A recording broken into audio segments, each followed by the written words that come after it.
Great. I think we can get started. If any folks hop in, we'll catch them up. But if you haven't done so, please introduce yourself in the chat, and we will get started. I want to give everyone an opportunity to drive this conversation in the language of their hearts. So if you need interpretation, please go to the globe at the bottom of the screen and choose your preference between English and Spanish. Si ocupas interpretación para el programa de hoy, por favor, toma la opción en el globo abajo, en la derecha de tu pantalla, selecciona el lenguaje de su preferencia. Y por favor indique en el chat si está escuchando a través del canal en español o si tiene algún problema en escuchar la junta. We'll give folks a minute to get connected if they need to.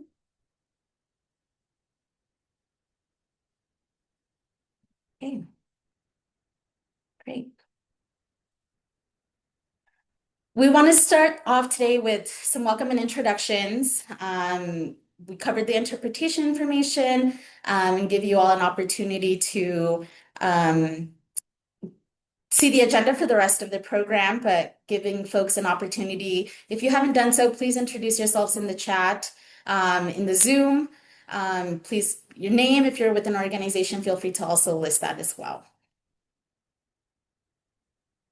I want to take an opportunity and acknowledge the land in which we reside in. The city and county of Denver honors and acknowledges the land and the traditional territory of the Ute, Cheyenne, and Arapaho peoples.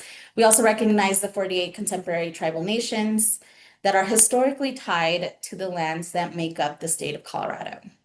We honor elders, past, present, and future, and those who have stewarded this land through generations.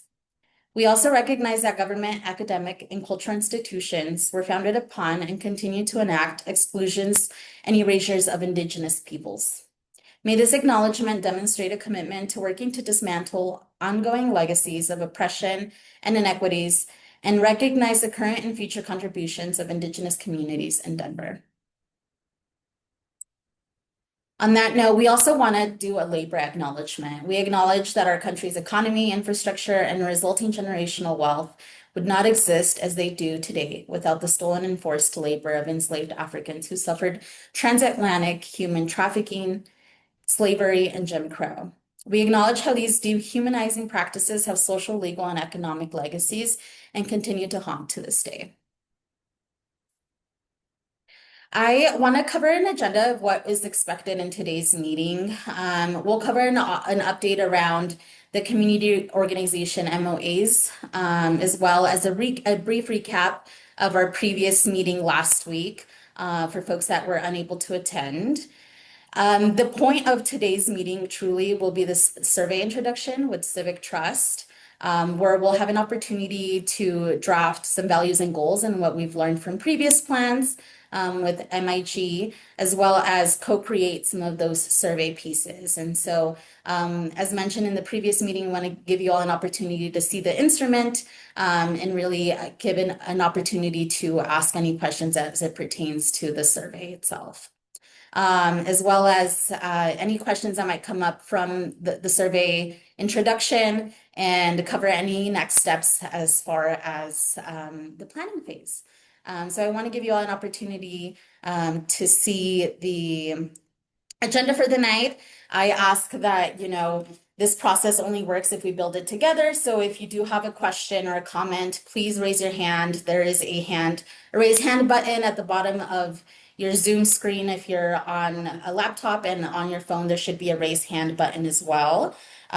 Just giving you all an opportunity. If you do have a question or comment at any point during the presentation, please use that tool. I will be facilitating and calling out folks who do raise their hands and make sure that their voices are heard tonight, and just kind of reinforcing that all of our opinions and voices matter. So please make sure to respect that as folks are talking throughout the meeting tonight. Great. So we wanted to do a quick recap of our previous meeting. I'm going to have Mike start us off with what he covered in last week's meeting. Great. Thank you, Elizabeth. So as I shared verbally last week in the meeting, these are the commitments that the city is putting forward as we move into this planning process. And these are all also now on the website, but wanted to share them again with this group. And they are, I'll just take them in order real quick, that the Community Vision Plan, that's what CVP stands for, will include the remaining public assets that need to be built to complete the campus. Those are the 10,000 seat arena, exhibition hall, 1909 arena, and parking necessary to support those. Also, that the plan will evaluate and confirm the development program from our plan for our land, which includes, you can see in the bullet there, the townhomes, number of apartment units, community retail, and a 1 acre community plaza. The next is that Mayor Johnston has identified that Denver's housing and affordability crisis is one of his administration's top priorities. And the Community Vision Plan will evaluate and confirm the development program of 1,000 additional affordable housing units, as well as market rate housing units in support of this effort. So that sub-bullet got sub-bulleted incorrectly, so that should be popped out as another mainline bullet. But that obviously the planning requirements necessary, so zoning and infrastructure for water, stormwater, open space, traffic, circulation, health and safety, all like the basic technical aspects that are required of this planning effort as governed by the large development review process, the LDR process of which we are a part, will obviously apply. Also noting that all development areas will be appropriately remediated of environmental contamination according to local, state, and federal standards prior to development. And finally, that the city is committed to issuing a community ownership RFP that will include community land trusts based on the outcomes of the community vision process. So just making clear from the beginning and transparent about what sort of the baseline is from the city's perspective as we move into this process.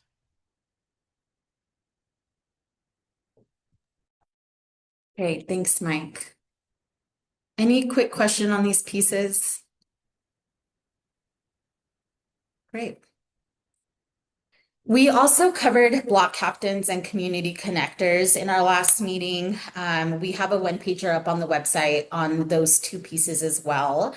I want to, mention in today's meeting that community organizations can be getting paid for their time in these meetings. So we do want to reiterate that there is an MOA out. I have listed my information on the website, but if you are a community organization who's interested in participating, please follow up with me. I'd love to talk about what the pieces of your opportunity to participate in this looks like, as well as the block captain application that's live. We will post a link in the meeting chat here shortly, giving 24 block captains an opportunity to also participate in this paid opportunity. It'll be $40 an hour for an average of 100 hours for the next 9 to 12 months.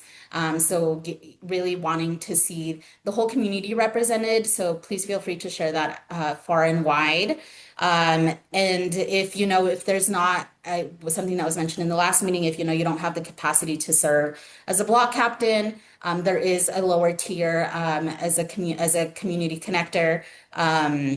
And that serves as if you have an event, a one-off event in your neighborhood, or you just want to participate in sharing the survey with your neighbors in your block. There is a $40 paid opportunity for every instance that is on the lower tier. So just feel free to also reach out if you have any questions on those two pieces. We'll be sharing out the link to the block application here in the chat shortly. Great, I'm going to pass it on to Beth.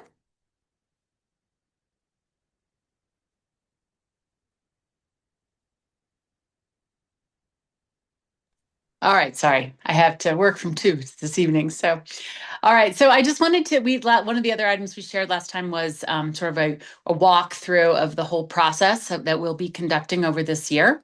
And this graphic just shows you the planning process that we'll be going through across the top in blue and all the steps involved in that. And the area below is the engagement process that will continue to evolve. But just for a reference for this evening, this will be on the website, so you're always welcome to grab it. It will grow as we grow through this process. And if you kind of take your eyes to the bottom, there's a community kickoff event in pink there. That is what we're building up toward right now. So the items that we're doing now are the planning team is doing technical analysis and looking at conditions and pulling all that kind of information together and prepping for this survey.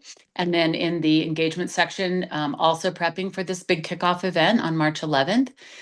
Doing survey prep as an engagement component. That's what we're doing this evening.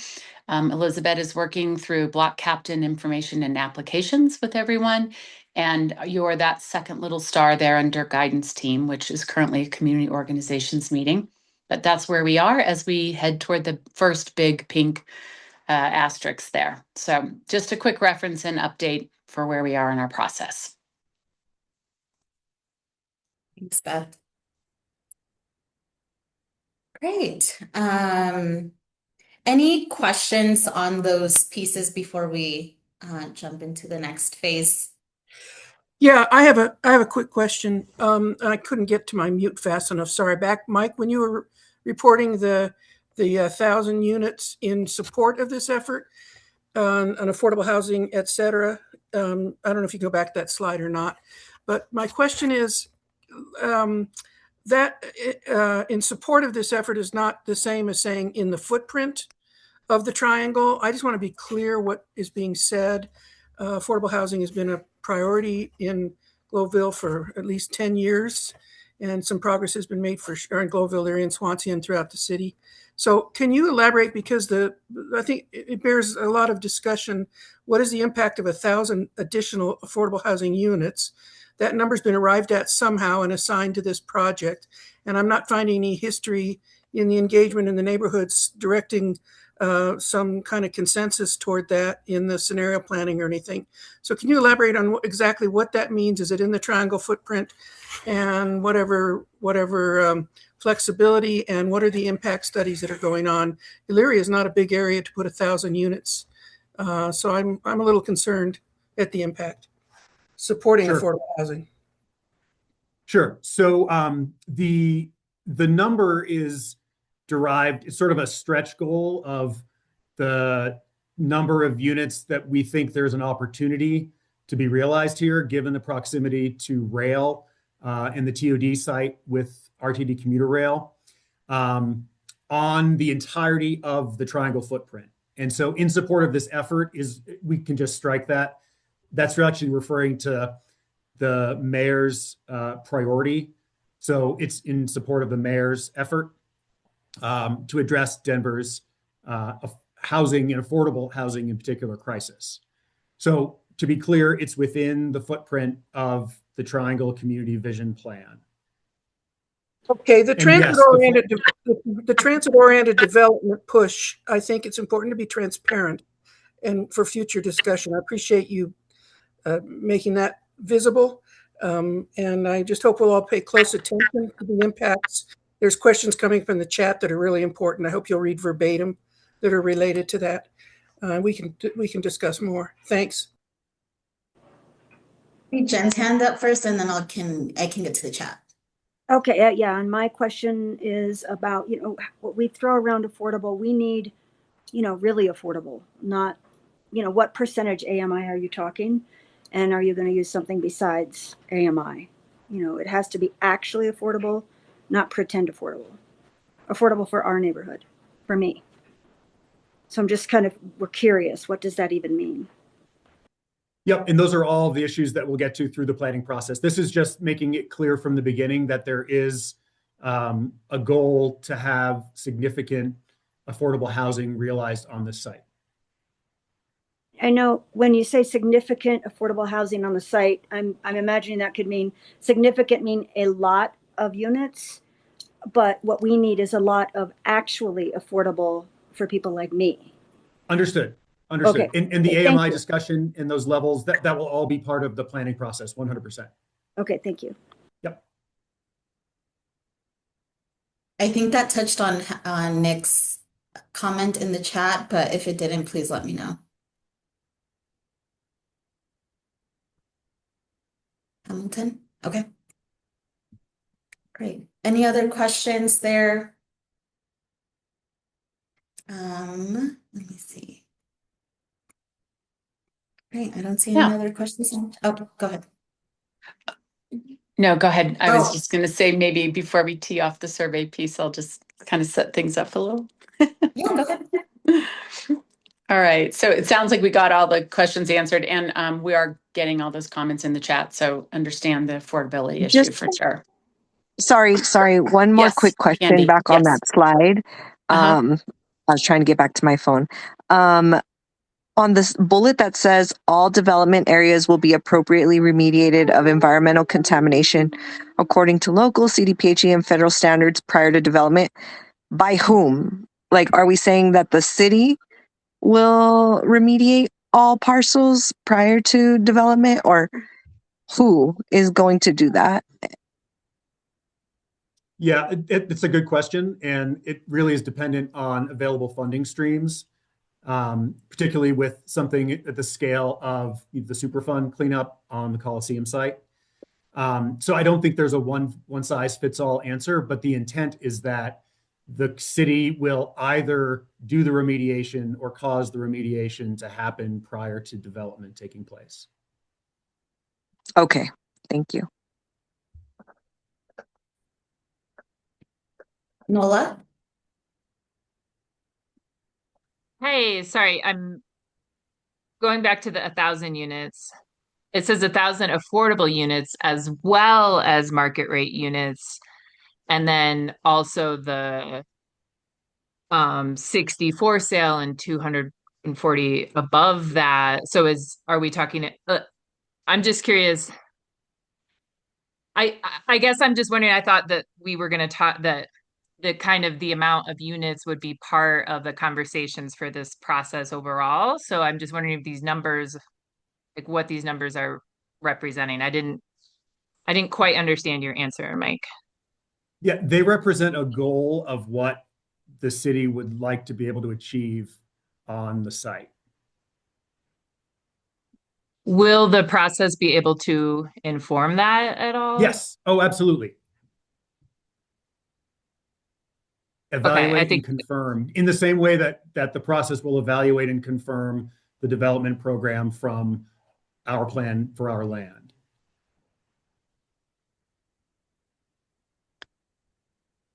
Yeah, and Mike, it might be important to distinguish that we don't really have the numbers quite yet because we haven't really done all the work.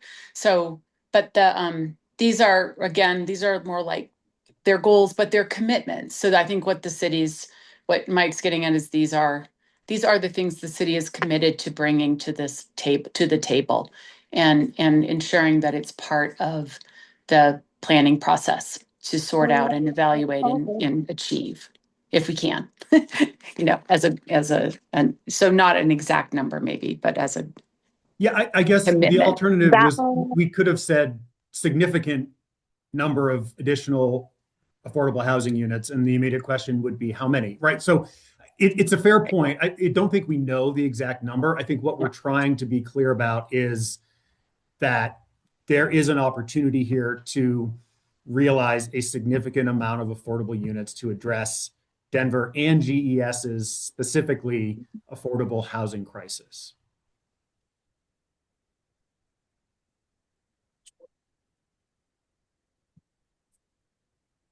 If NOLA doesn't have anything else on that, I just want it said on record. That first bullet point, the CVP will include the required remaining public assets. Is this bullet saying that that is not negotiable, not to be changed by the community visioning process? Yes, it is a required program element that the community vision plan needs to accommodate. And you're saying required based on The master plan and the framework agreement and the completion of the campus. And you're saying that the master plan is not able to be amended, and neither is the framework agreement. We're saying that we do not believe the master plan nor the framework agreement need to be amended to complete this plan. And a community visioning process will not catalyze any amendments to either of those documents. We do not see the need for that at this point, no. Thank you. Alfonso? Hi, thank you. Good evening, everybody. Kind of just following along those points, and I think I've asked this question a different way. In relation to the required, from the city's point of view, public assets, what sort of change in design is possible during the community process? Like we've talked about, like in previous years, in conversations, like, does it all have to be separate buildings, right? Because there's an expo hall and a stadium. Like, can it be one building to reduce the footprint, to open up the available acreage left for community specific needs and requirements? Like, how closed off is that conversation if it is the belief of the city that they need to be achieved, but in, you know, how closed off is that conversation about what does that actually look like if the city believes that it's required as a part of this process? Yeah, thank you for the question, Alfonso. The city is committed to providing these remaining assets. How that is delivered and the innovative approaches to combining program and finding those creative ways to meet these requirements is definitely part of what the community vision plan will explore, as well as location siting of these elements, how that siting interacts with other land uses. That's all part of the planning process. Thank you. Shannon? Hi, thank you. Back to, well, I guess continuing this conversation about these required public assets. Have you secured the financing for these assets, since you are saying that you are committed and sure you will be building them? No, the full plan of finance for delivering everything in Triangle is not clear, and we're looking at any and all available funding sources to deliver the full vision. I think what this is stating is the plan that we are kicking off, that we'll be doing for the next 9 to 12 months, needs to accommodate the siting of these elements. Implementation of the plan and how that moves forward will be dependent on funding streams and funding sources as those become known and available. Okay, then a follow-up question to that. Will a conversation about community-controlled capital be a part of the survey and the rest of the outreach process? Good question. Can we table that question until we get to the survey portion? Certainly open to that conceptually. Sure. Okay. Yes, I just have one more question. Yep. Since you are saying that it is not likely that there will be any amendments to the framework agreement, can we have a conversation about fulfilling everything that is in the framework agreement for the community investment fund and therefore for community controlled capital? Because right now the only piece that is fulfilled is the roundup. Yes, I suspect, well, no, I don't suspect. I believe that the conversations around the community investment fund will be a central part of the Triangle Community Vision Planning effort. They're tied together. Thank you. Great. Any last questions before we hop into the next section? Great. Beth, go ahead. Okay, great. Okay, so good questions. Hopefully it's getting clear. So we wanted to spend as much time as possible this evening on developing the survey. And so I know that when we came out and just described that we would be using a survey through the process, and this is one of the tools to connect with everyone and to really understand everyone's thoughts and opinions and expressions. We brought on Civic Trust, and we have Matt Harder here, who's from Civic Trust, and is going to kind of share with you first an idea of what is this survey like, what is this tool like, what is the flexibility and functionality, and sort of his philosophy behind the survey tool. So Matt, maybe you want to go ahead. Yeah, sure. Hey, everybody, it's great to meet you here on the internet. Hopefully we're all together in a room at some point. So my name is Matt Harder. I run an organization called Civic Trust. We've worked with New York and Atlanta and presently with Denver on a process called participatory budgeting. I don't know how many of you guys have heard about participatory budgeting. Certainly some of you, you're all pretty involved, so maybe all of you. But that's a process where people submit ideas for improvements to the city and concrete results are actually installed from those ideas, right? And so what we do is we try and help community voice reach government and lead to concrete results. And so we're going to be modifying that process a little bit and then adding some things that we don't normally do for this process. And so I'm going to walk you guys through it today. I'm going to try and take about 10 minutes just to give you an intro on how we're building this and how we're thinking about it. And then MIG, Matt and Finn are going to jump in and tell you more about sort of where we're starting from and then really start to get your opinions and your take on how we actually want to design this thing. And so let's see. Yeah, let me get started here. So on the screen, you're going to see those two top boxes. There's the triangle survey, and then there's the elements. And I'm going to walk you through what those things what those things actually look like and how they function. So next slide. I don't have slide control. Okay, so beginning with safety and transparency. So I'm going to direct your attention to the image on the right. It's kind of a dashboard, right?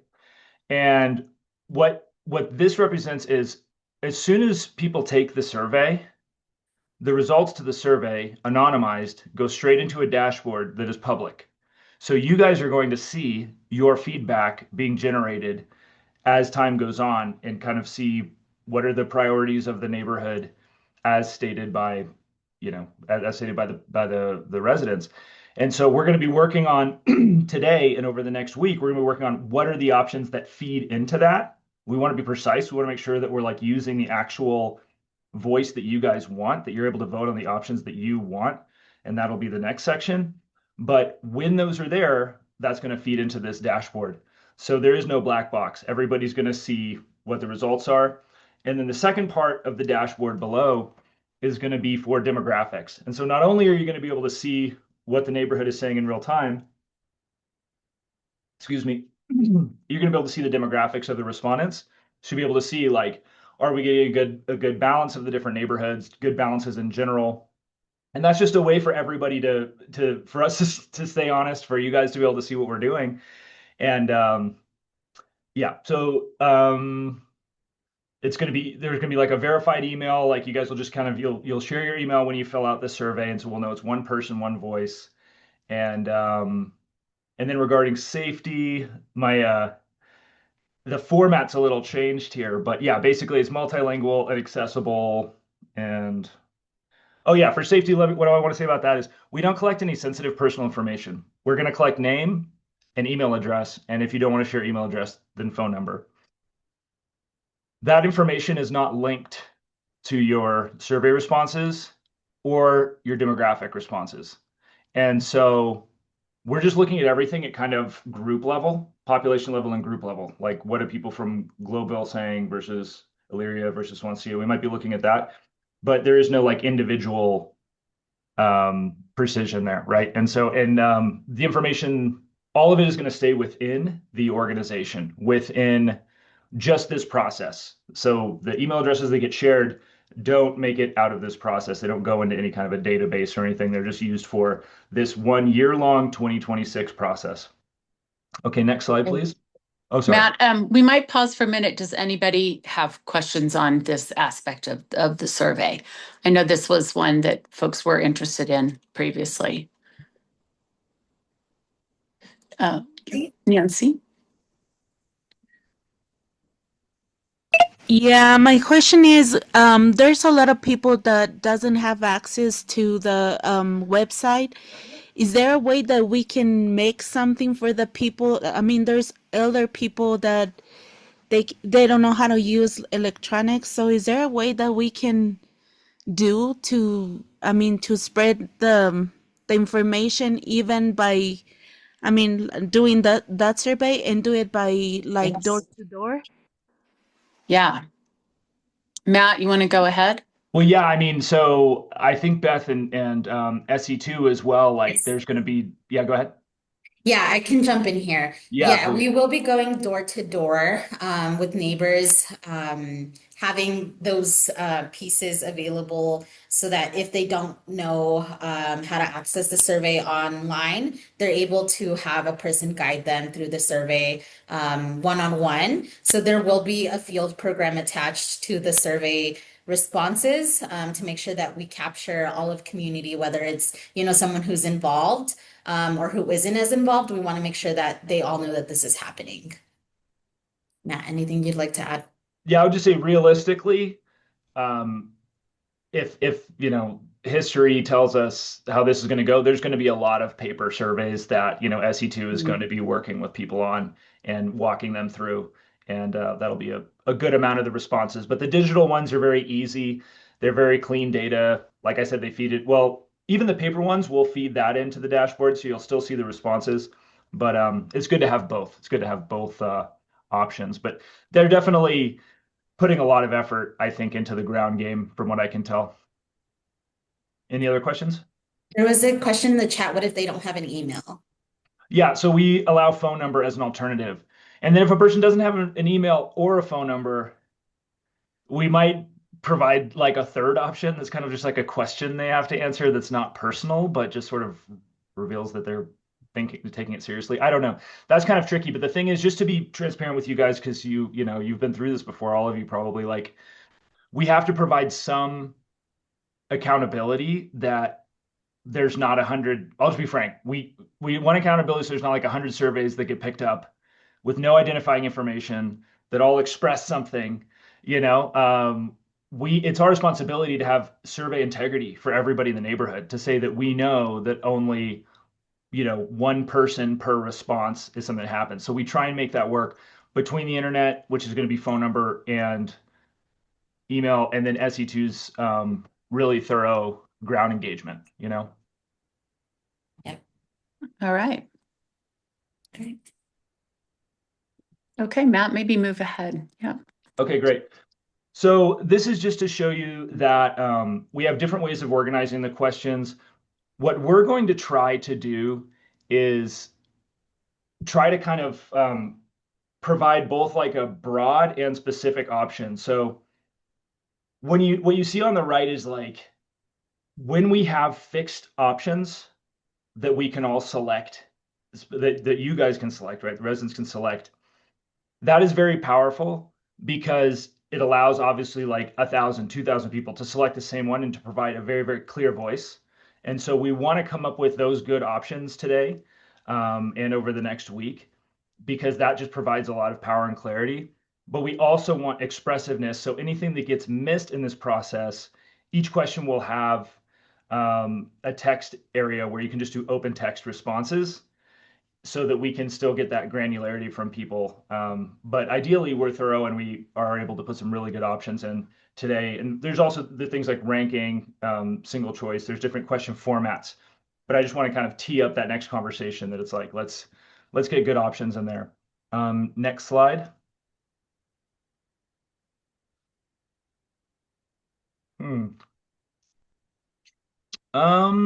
Do one more slide. I think this is out of order, maybe. Yes, I'm going to start here and then we'll go back. So when I showed you that first page, there were those two buttons. There was the survey and the elements. This is the elements section. Yes, somebody, I heard something. No? Okay. This is the element section. So this is a process that we brought over from participatory budgeting. Now, this is not obviously an official PB thing, but it's the idea of if a resident has a cool idea for something to be installed in the territory, like in the triangle, they can just submit it as an idea. And the neighborhood, other neighbors are able to like see it, they're able to support it. And this is a cool way to get ideas back to the project team of things that they haven't considered, right? So the survey, hopefully if we do a good job tonight and over the next week, the survey is going to very accurately represent neighborhood voice.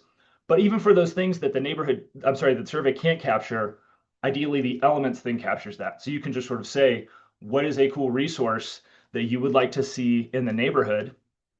And just submit it so other people can see it and share it around, and we'll see what's popular and what are some of the cool ideas. So go up one slide, please. Oh, other way. There we go. Yeah, so then as you see on the right, you'll be able to browse those different ideas. And so you'll be able to get this kind of cool idea, full picture of what are neighbors coming up with for ideas for the triangle. So our hope is that between those two things, we're going to be able to start to get kind of a global idea from people of different ways to improve that geography. Okay, so just take me down two more, and then I'm going to hand it off to MIG here in a sec. Well, and I'll take questions too. So I just want to like send this off with just saying this phase of survey creation that we're going to do, think of it much more of as an expression than a vote. Like, we're not making serious decisions right now. The core decision that we want to make is just like, how do we express ourselves broadly and accurately, right? That's what we have to do. But there's not a lot of pressure on, serious decision making, because that's going to be for phase 2 and phase 3, right? And so let's just be expressive and like thorough for this phase. And then final slide. We missed a slide. We missed a contact slide. Feel free to reach out to me if you would like to. And then also hablo español, entonces si quiere conversar en español podemos hacerlo así, es fácil. Bueno. Excellent. Yeah, and so Matt, so Elizabeth is sort of our key contact for everybody. So just for keeping everyone in the loop and understanding what the concerns are from people about the survey or things they really like to see that they're not seeing. SE2 is really the primary person that we want you to be connecting with always. So, but obviously Matt is available and he can have conversations with you. But if you don't mind kind of going through Elizabeth and letting her know where you sit with things too, that's very helpful to the whole team. Does anyone have any questions for Matt around the survey tool?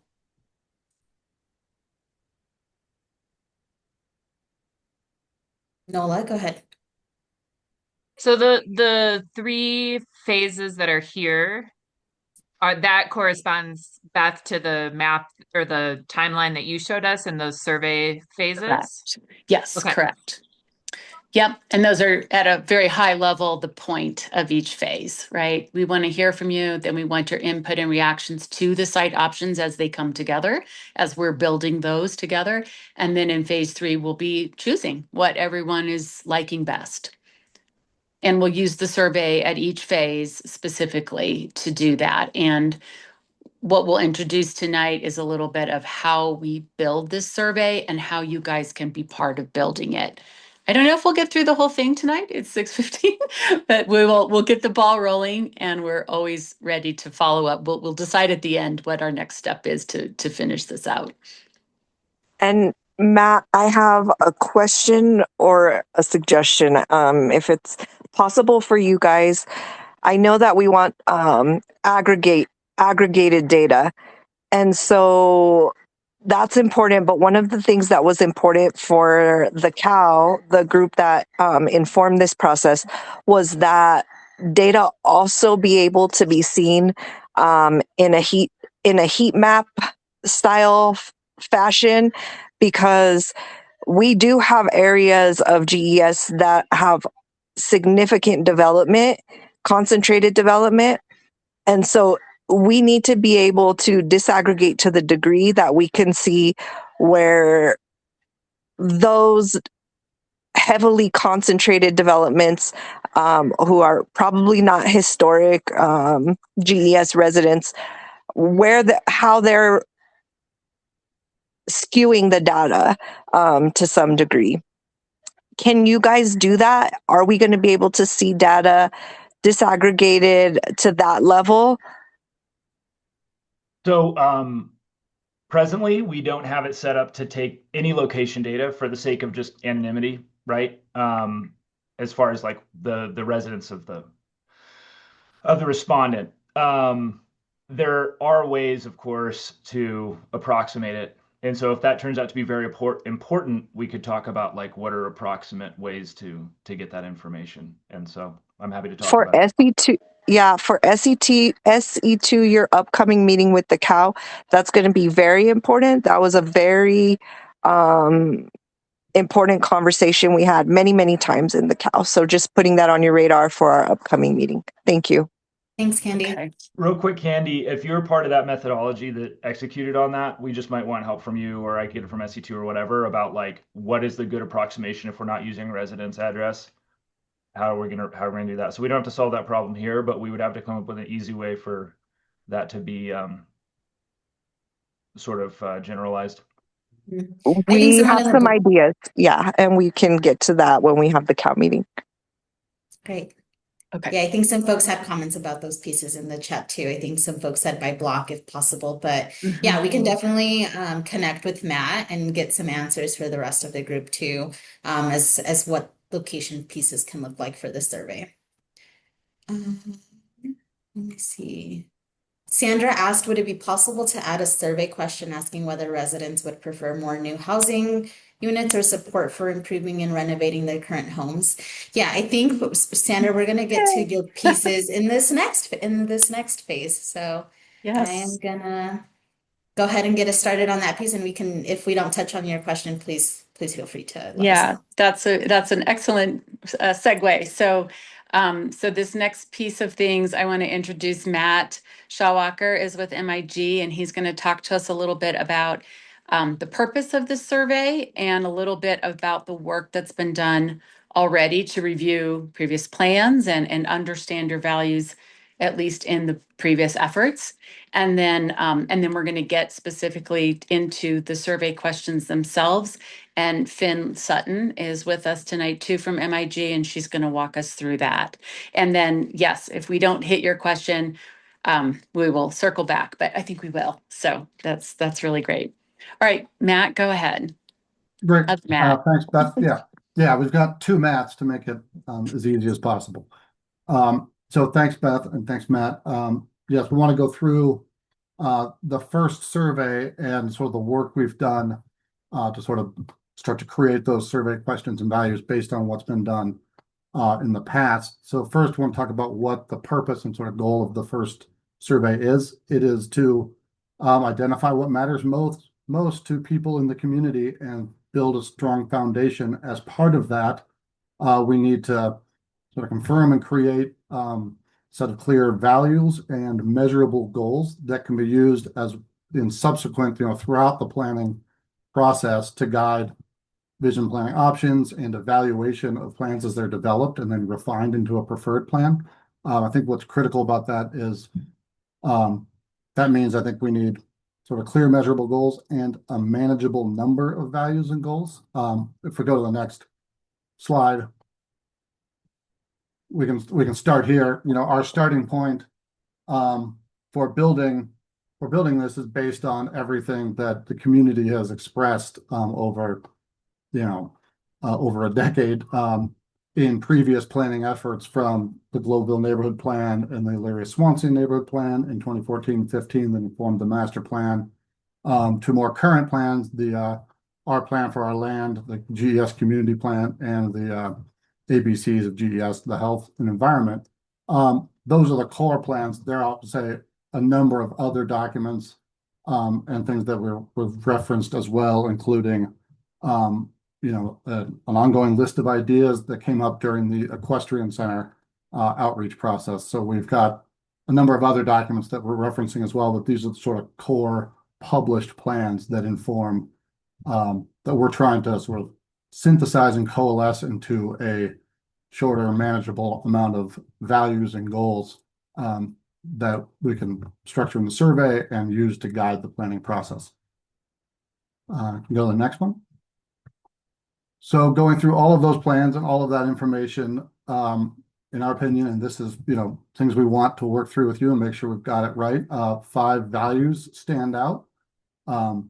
Housing, which isn't necessarily a value, but it's such an important issue. We've sort of pulled it out. Housing, opportunity, health and environment, connections, and then lastly, culture and community. And those are in not in no particular order, not ordered by importance or anything. So now I want to run through quickly a little bit of information of draft value statement and sort of topics or broad draft goals for each of those. So we can go to the next one. So for each of these, for now, we've written this sort of draft value statement on the left, and then some very broad, I'd say more topics for potential goals, but those goals can get more detailed and address some of the questions that have come up already, such as, do we want to target 60% AMI, for some of the, or for affordable housing, as is mentioned in the GES community plan, or other specific metrics. So I'm going to read the value real quick, and then we'll come back to that, just to make sure everyone, here's it in case they can't see it on the screen. The housing value says stable, attainable housing is essential for individuals and community health.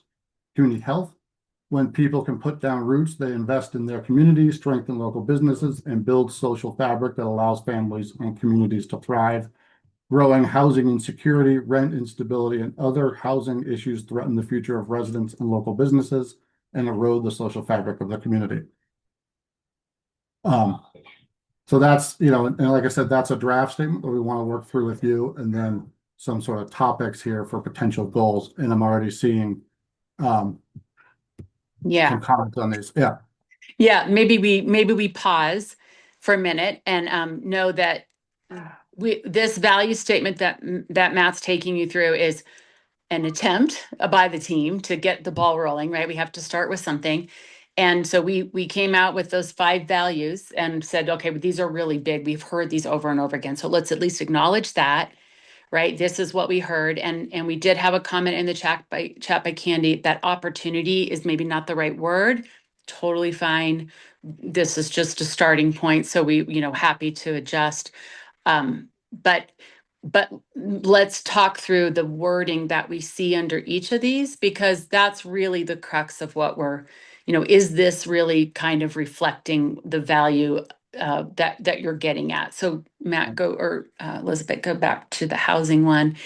And so the main thing is this value statement in the ballpark of what you find valuable about housing, or concerning or valuable about housing when you're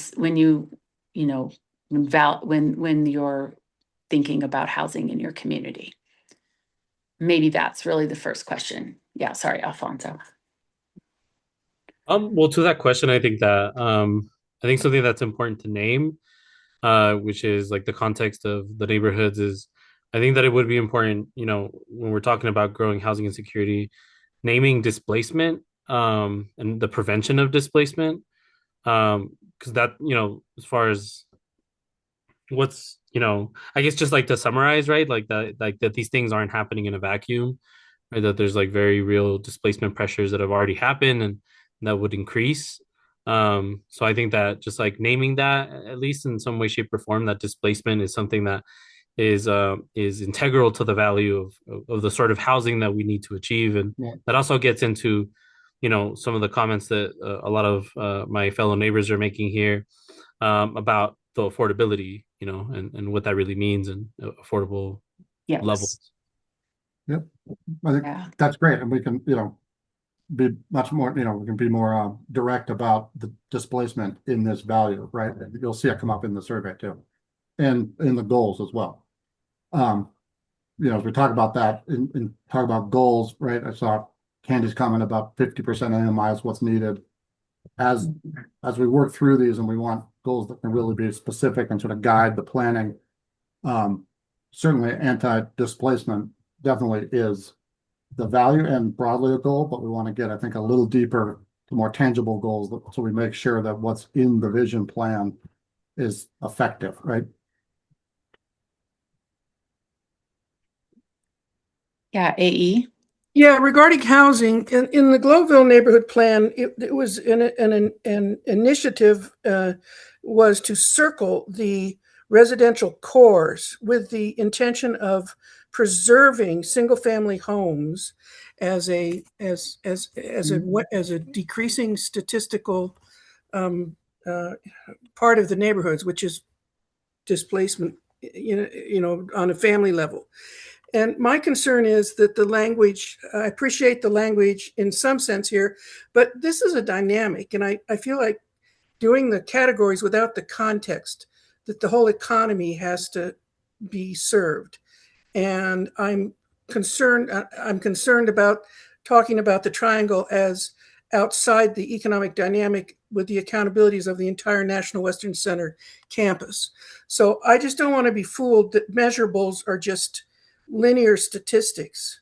I'm not sure how to, I think we have to discuss this, but a huge part of stability is keeping people in their homes and keeping the homes in the market of in the residential market and creating a whole. I think opportunity is something that has to be elaborated. I think neighborhood stability has to be elaborated.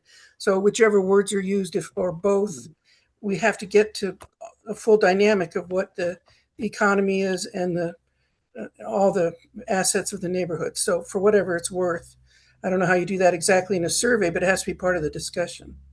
Yeah, that's a great comment, AE. Yeah, so we remember, right? We can't solve the whole housing complicated question, but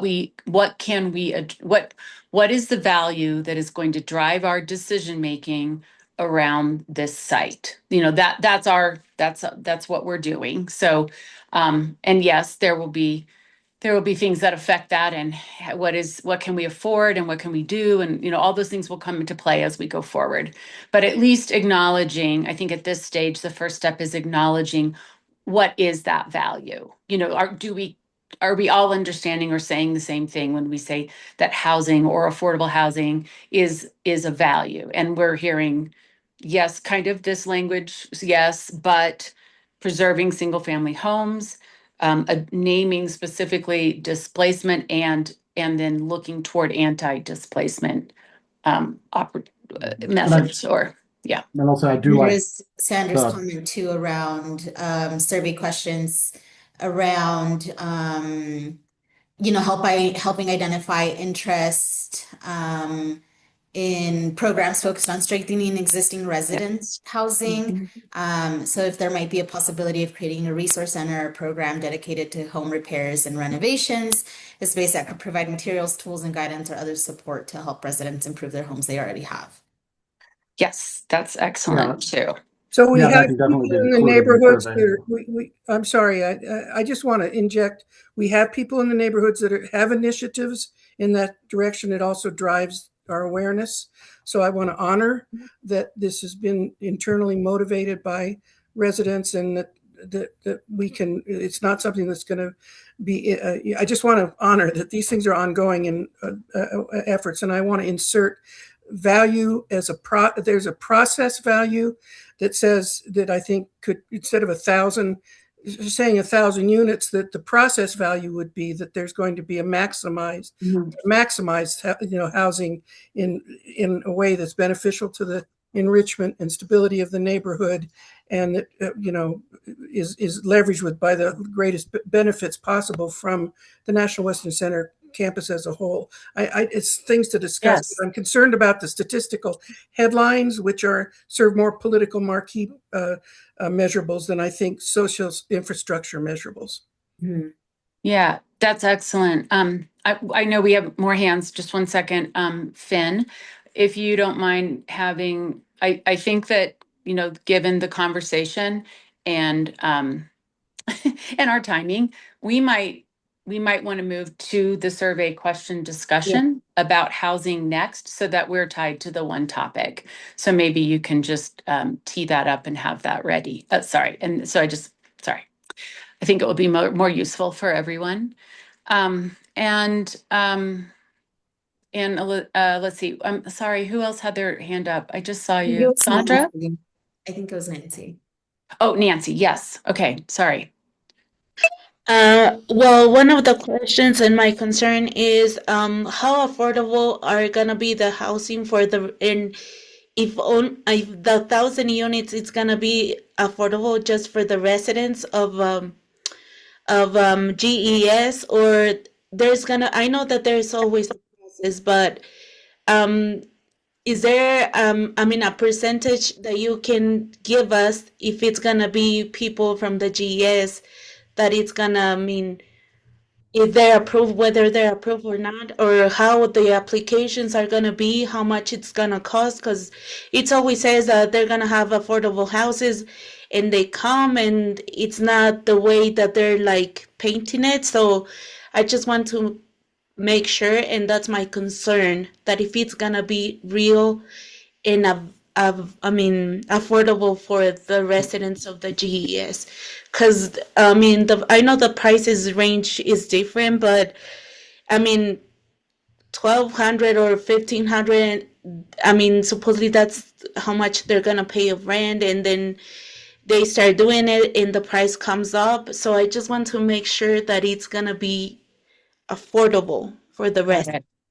And say, Yeah. Nancy, I think that's where I think we need to, as we develop these goals, we need to have that a little extra level of detail in there, right? I think Candy added a comment about 50% AMI. So as we write these goals, so that we have them to evaluate them, we need to have that level of information in it so that we ensure that they are affordable to the residents of the neighborhood, right? That we're hitting those right levels. Yeah.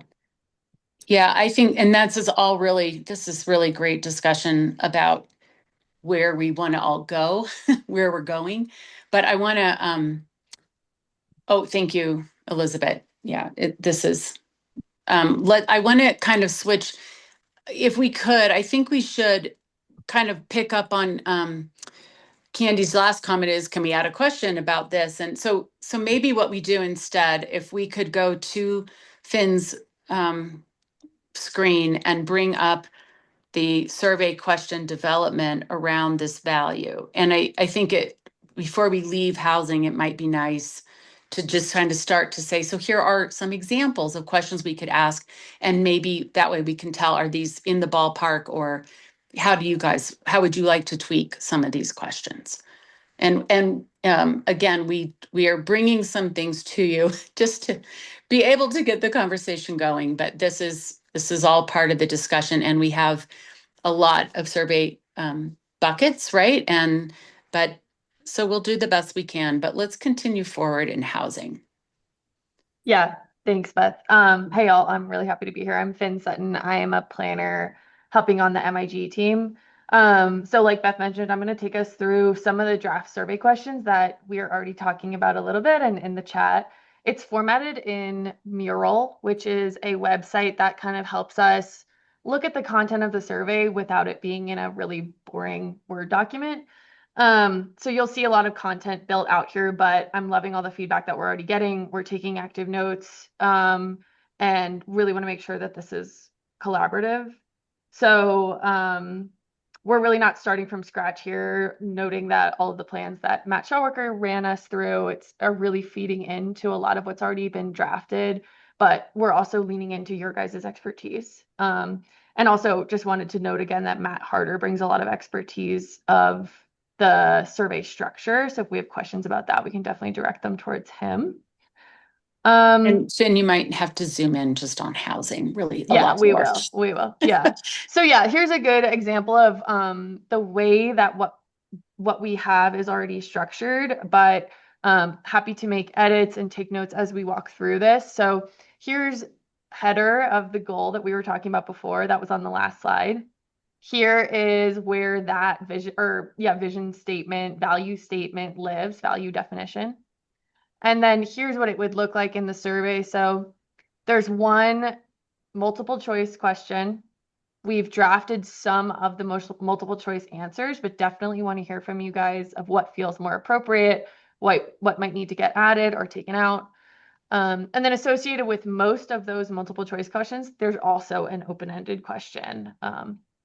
So the three that we have structured right now for housing ask broadly about the most pressing issues related to housing, affordable housing, and staying in your neighborhood, really anti-displacement. So based on the chat, I've already added in a number of notes, hearing that we definitely want to call out anti-displacement specifically, potential for property tax support programs. I've heard a couple comments about renovations and existing home repair support, asking a question about specifically what prices people feel like they can afford for both probably rental and ownership.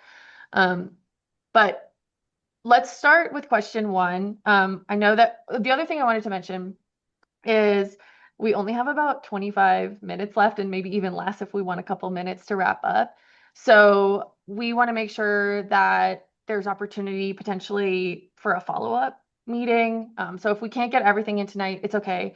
We'll follow up. We'll follow up with documents for review independently and then gather again. And housing is a really important one, so we want to make sure that there's enough time for it. I also have a hard time reading the chat and talking, so if anyone wants to call out. Yeah, we'll help you out. Just go ahead and let's get through some of the topics for these survey questions. Cool. Yeah, so most pressing issues related to housing, the options we have right now are rising property taxes, rising rents, increasing rates, interest rates and down payment requirements, and rising home prices. Are there other things that folks feel like would be a good option here? As a reminder, we're asking for top 3 priorities. So right now we only really have 4 listed. Are there others that folks might want to put in there? Yeah, and these are rated specifically to pressing issues related to housing. Anyway, that's the start here. Carla? Carla, I see a hand. I just kind of have a comment. So initially when you started the meeting, you said that there's already a master plan in place. And then it also seems like if we do a survey, all you said is that these things would be considered. So what's really the point of a survey? And then it sounds like you guys are making up the survey, I don't know, from wherever. And so basically you want us to do your work so that you could say that everybody in the community was informed or agreed. So what's really the point of all this work if it's not going to even change the master plan and the framework of it?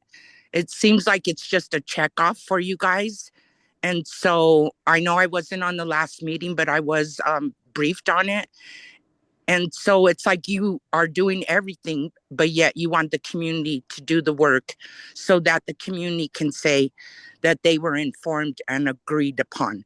So it really sounds like it's your survey and your stuff that's being led, and you want the community to do the work so that it's checked off your list. Okay. Oh, I definitely want to address that because that's not what we're trying to do. But I think the reference to the master plan was the master plan for the entire National Western site.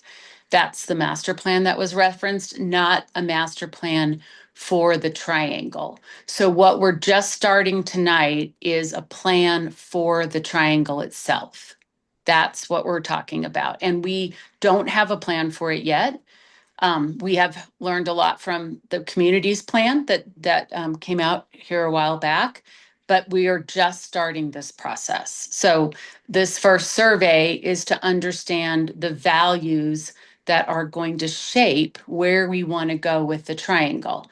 And part of what's being said is that a lot of values have already been identified. And so we don't want to start from scratch. We're going to use what you've already identified, but we want to get the questions dialed in so that we really are learning what people want to know about housing, for instance. So if housing is important, the reason we're doing these questions with you is so that we get them correct and we all end up with the right info that we want to know. And I think one example of that is that everyone tonight has said that the housing that ends up as part of this triangle plan should actually be affordable. And so we might want to design a survey question that gets to what does that mean to people? What is affordable, or what is the range of affordability that we're talking about? Something that helps us understand that. So we're just starting, if that's useful.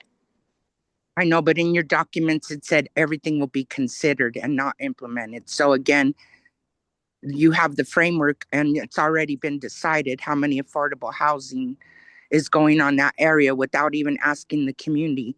We can barely handle our infrastructure right now.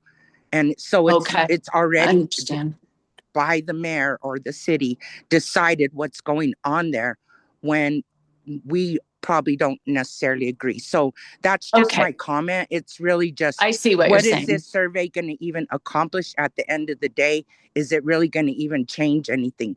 I feel like it's not, but I, again, just feel like it's part of your process that you need to complete. Okay. Well, I'm sorry. Yeah, and I do understand your question now. So we hope that's not the case. We really hope to design a survey that gets to the kinds of information that help inform what we want to do on this site.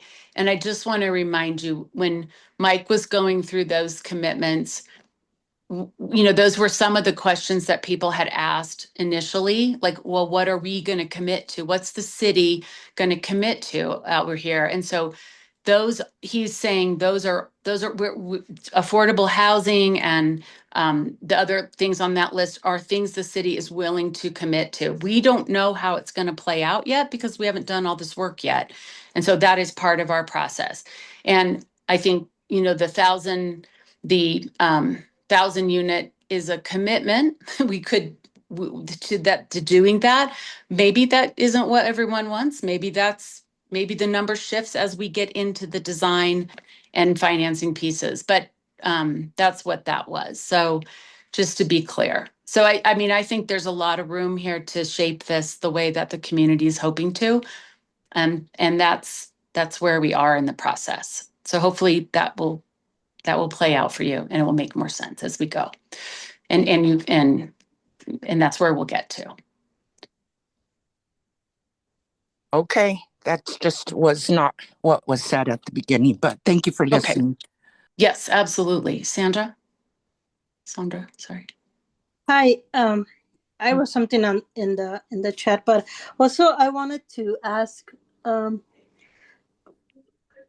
when we say that it's about what we want to see, who is we, and how we want to see it. Like I wrote on the chat, it's like hearing that there's gonna be 1,000 units.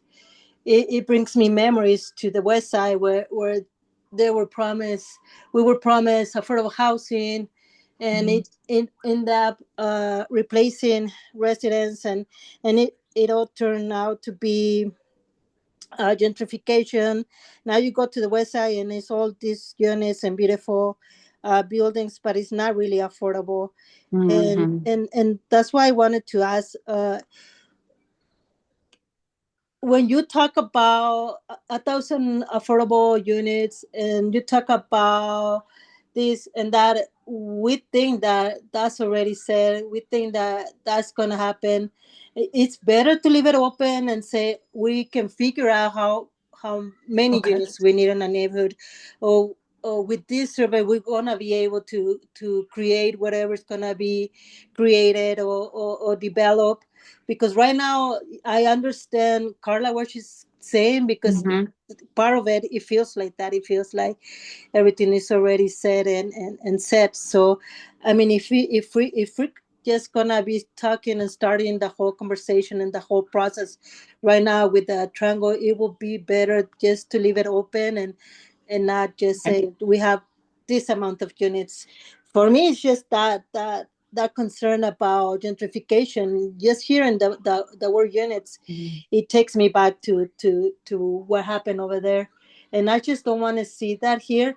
And also, I want to make sure that if there's going to be any amount of units, that I know with the city and whatever, how they have it, they cannot choose that or prioritize to certain residents from certain neighborhood. But if we do in this process and we're here giving our time and we're not even getting paid for this time that we're here, I think there should be a compromise about how many units are going to go to residents in GS, because I think those are the things that we always missed. Like, yeah, we're always in this process, as we're always giving our ideas, we're always in every meeting, and then we don't see the results that we wanted. So just that, I know we're all here trying to figure out how we're gonna do this. It's a big project, and we're all very passionate of what we're doing.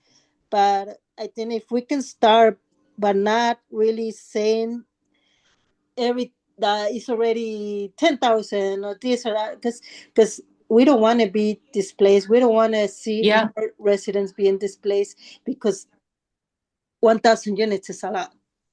Yes, understood. Those are all really great comments, Sandra. I know we've recorded it and are taking notes, and I understand what you're saying, and I understand Carla's comment now too. And yes, so not being prescriptive going into this and being open to letting this process evaluate what is the right mix of things as we go. So understood. Thank you. AE, do you have something, or I do want to get to a few more questions if we can. Yeah, just real quick. I just want to say, in relationship to the accountabilities, whether it's 1,000 units or whatever, I think there's a larger accountability. I put some text from the master plan in there. There was a lot of discussion in the standing up this project from neighbors and people participating in forming this to do things that I think we have a broader range of accountabilities, and we can talk about the 1,000 units, but we have to put it in the context of all of the accountabilities. And that supports what Sandra has said and what Carla has said, and I think it's important for us to enlarge that. Okay. Yes, I understand. Yes, that's good. Thank you, guys. Thank you for really, you have to share those thoughts so we are thinking the same as you. So Finn, can you maybe kind of take us back? So we will continue to work on this and of course get this out, and we can figure out what our next steps are. But I know she's capturing some things, and maybe you want to take us through a little bit of that. Yeah, certainly. Yeah. So capturing a couple of the things that have come up in the chat for additions to some of these answers, adapting them to be additions to the answers. Do we want to move on to the affordable housing question? Because that seems well defined. So the choices right now, when you think about affordable housing, what should be the biggest priority? Choices are long-term, affordable housing for many income levels, more household sizes, like potentially multi-generational houses, home ownership opportunities, more different housing choices, potentially culturally appropriate housing, community land trusts or land banks, access to housing resources. That one might include things like home repairs. I also heard, that we need to ask a question about what affordability really means to folks in the neighborhood, where prices can be afforded for rental and ownership. Is there anything else that's feeling like it's missing here? Or not appropriate? Yeah, or something to take out. Mm-hmm. Yeah, Carla. Her hand might still be raised from last time. Yeah, it might be. Anybody have thoughts on, so I'm just trying to check hands. There were several things in the chat that I put about living next to your family members. I added those over here. Okay. Yeah. And then in this one, I'm not entirely sure framing it as community land trusts or land banks is going to like resonate without a lot of explanation. And so like, I think that's a separate question about when you think about who owns housing in your neighborhood, who do you think it should be? The people who live in the neighborhood, out of state developers, multinational corporations? Like that is a more specific question. That doesn't necessarily like need to be muddled with affordable housing. Mm-hmm. Sure, yeah, potentially it goes into the opportunity section, which is next. Yeah. Which I Yeah, also I think got your comment about the renaming it to potentially neighborhood ownership or control. yes, and then the more that the thing in that's number 2 that would imply a community land trust, you could get at things like permanently affordable community stewarded land. Mm. Great. Those are Yep. good. Yeah. Uh-huh. Yeah. There was a comment in the chat, Finn, around the more household size doesn't feel clear. And then all questions should be considered how they will be translated to Spanish as well. That's definitely a piece we've kept in mind as a team too. Yes. Yeah. That certainly is front of mind for sure. Another comment, agreed, we should refuse out-of-state and multinational development. We'll add those notes into the storyboard. Great. So when let's just very, very quickly touch on the last one here, because then at least we will have done our full conversation on housing, just to get that drafted and we can kind of add all these things to it. But Finn, why don't you just touch on this last one in case there's anything big that anyone also wants to add to this one? Yeah, certainly. Yeah, so the last one is when you think about staying in your neighborhood, what should be the biggest focus? Already noted that potentially change the wording to anti-displacement. The answers that are drafted clearly define where change can happen, connect to existing housing resources, community land trust or land banks is another answer here, more housing options, protect existing residential areas, keep industrial areas, and this one was more of a nod to keeping job stabilization. I also noted repair and renovation support from the chat and property tax support programs. Are there any other ones that are coming up or feel like they don't fit?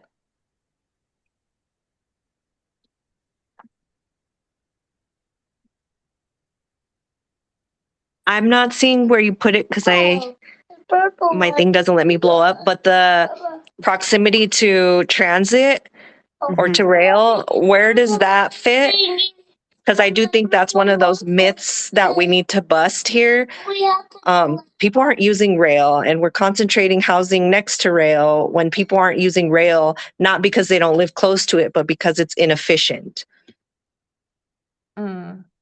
Yeah, I put that over on the left, thinking that potentially it went into that first question. What are the most pressing issues related to housing? Do you feel like it would fit in the anti-displacement section, Candy?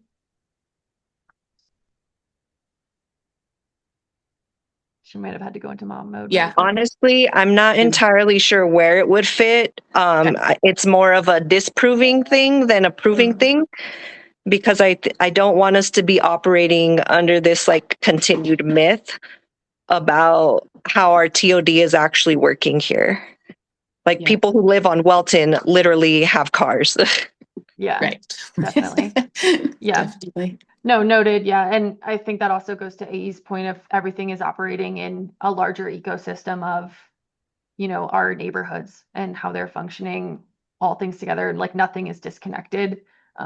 Nothing is mutually exclusive. So definitely noting that as we refine these questions. And perhaps it might actually go into another section because we do have a section about connectivity. So might consider it there too. Yeah. Okay. So, Elizabeth, do you want to kind of switch us over and then we can, I know there's a question mark as to what's the next step for the survey. So There's maybe we one should. last hand up and then we can get into it. Absolutely. Yeah. Alonso, go Sorry. ahead. Kind of just to the previous comment about like transit oriented development.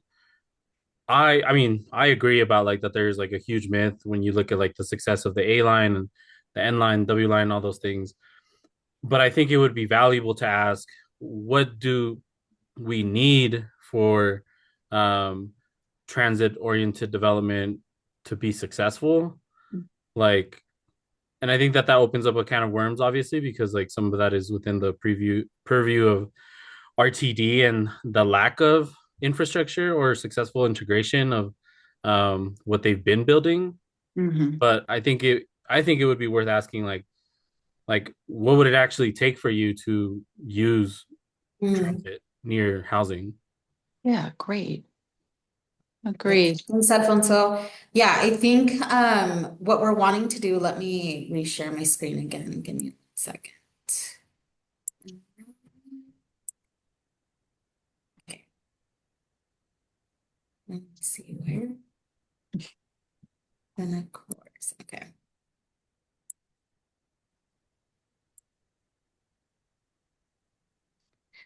So next steps, as Finn mentioned, we really do want to get feedback on this, on the questions we didn't get a chance to go through. So we will be posting a document to share out with you all. If you feel inclined to review it and share some of your feedback, we'll have an email that you'll be able to write back your responses, what you're thinking, and really wanting to have an opportunity to finalize some of these pieces. Ideally, you know, we would want to share this initial survey in the March kickoff, March 11th kickoff, that'll happen from 5:30 to 7:30. So just giving folks an opportunity to share out what they want to see in this initial first survey and get us some of that feedback back to the team. Yeah, and Elizabeth, we're just throw out that so yes, we'd like it to go live by March 11th. If we need another opportunity to meet and go through things, we're happy to do that. I mean, obviously it's going to take us a bit to get through it. I think housing might be one of the biggest ones, so that was good. But we'll address these edits and additions and kind of get that out to the group along with the draft of the other sections. So at least that you can kind of see the whole thing or the ideas around the whole thing. And then if it makes sense, we're happy to reconvene and do another session like this, just kind of working our way through the survey. So we can take input on that as we go.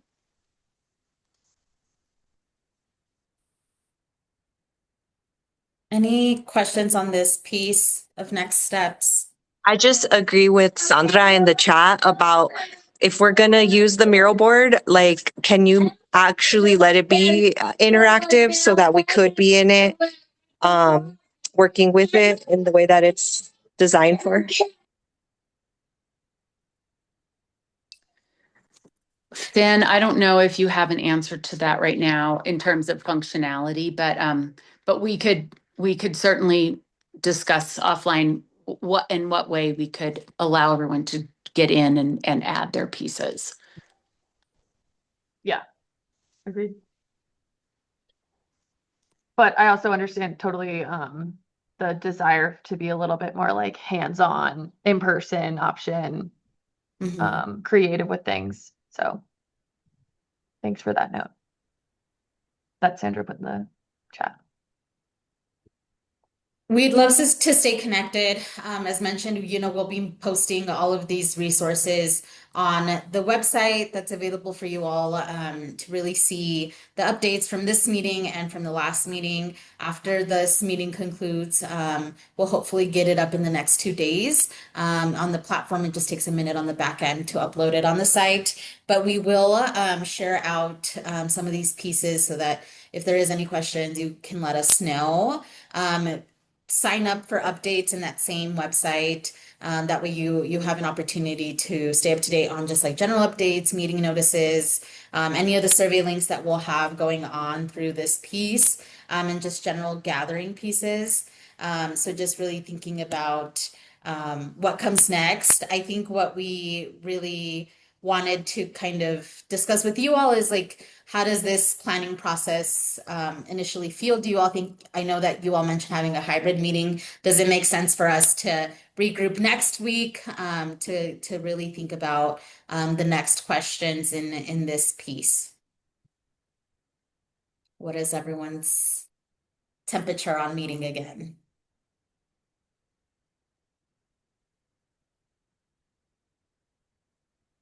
Yes, I think I see thumbs up.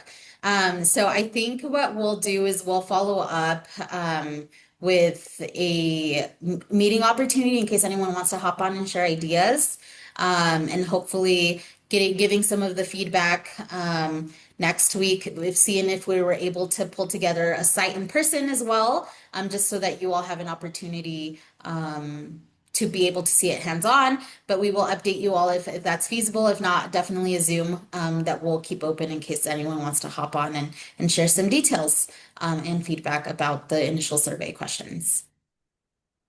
Great. I am gonna post the website if no one has that, in case there's any questions around the materials, but I did want to give you all an opportunity to see those initial kickoffs. So I'll add some links in this initial Zoom meeting chat, and then hopefully you'll be hearing from us as a regroup.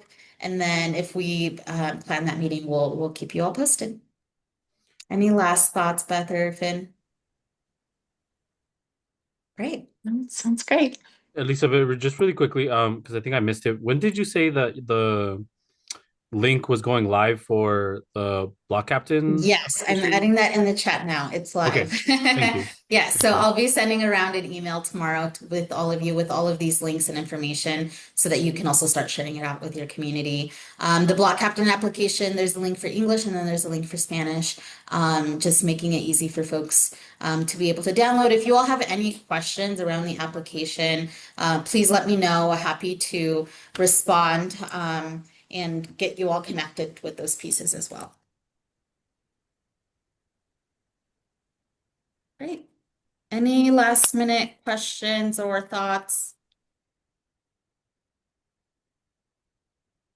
Great. Perfect. Well, thank you all so much for your time today. I do want to respect it, want to wrap up on time. And just please feel free to reach out if anything comes up in the meantime. Thank you. Thank you all.